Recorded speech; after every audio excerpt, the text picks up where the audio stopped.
Model, 2018 Ford Transit Luton box van Tailift 58K starts runs wet belt repair no VAT. Body, white, Luton box. Mileage, 58,211. MOT, the 15th of December 2025. Engine, 1996 cc 2.0 TDCI 130 PS. Transmission, 6-speed manual, rear-wheel drive. Mechanical summary, takes a few more cranks to start than average, runs with a misfire.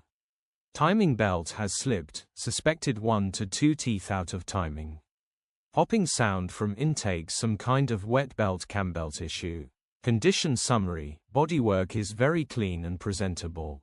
Interior is very clean and has plenty life left in it. Rear load area looks virtually unused with plenty life in it. Well looked after van and first to see will definitely buy. Features, 2 former keepers, 2 keys, tailift in working order, electric windows.